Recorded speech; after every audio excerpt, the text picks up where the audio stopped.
it's relatively new, and there's no long-term safety data. It doesn't exist, and we're in the middle of.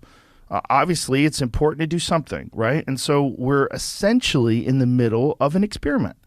This is a long-term experiment with people, and we're going to find out whether it's 5 years from now or 10 years from now. But if you look at the vast majority of FDA-approved drugs, if you look at all of them, like out of the who knows how many thousands of drugs that have been approved, do you know how many have been pulled out once they found out there's adverse side effects after years and years of use? It's fucking nuts. It's a crazy number. Let's find out what the number is. FDA-approved drugs that were, how would you Google this? Withdrawn after finding adverse effects. I was reading an article about this because the article was a pro-vaccine article, but they were saying, you got to understand how these things work. There's a reason why they do these trials over 5-10 years. There's a reason for this. So everybody that's saying, safe and effective, for most people, yes, for most people, safe and effective. So was Vioxx.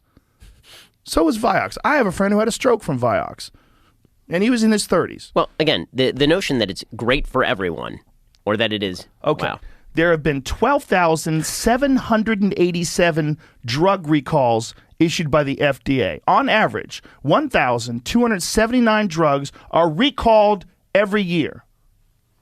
To understand this, we don't know what the fuck is going to happen in 10 years. Well, we don't know. But that's why it was always, for me, about relative risk of COVID versus whatever you think the risks might be of the vaccine, which is why for people who are old, you really needed to get it. If you're 65 and up, it was you do whatever you have to do to get it. And then once it got to lower ages, it was like, use your own best judgment. And I encourage my parents to get vaccinated. I encourage people that are in high-risk groups to get vaccinated. I think it does. And the data on, now they're pushing third shots, right? And like the data on third shots is really, really sketchy unless you're really old and really immunocompromised. But they're pushing it anyway. The thing about the COVID vaccine that's interesting is that the adverse side effects are less frequent in older people.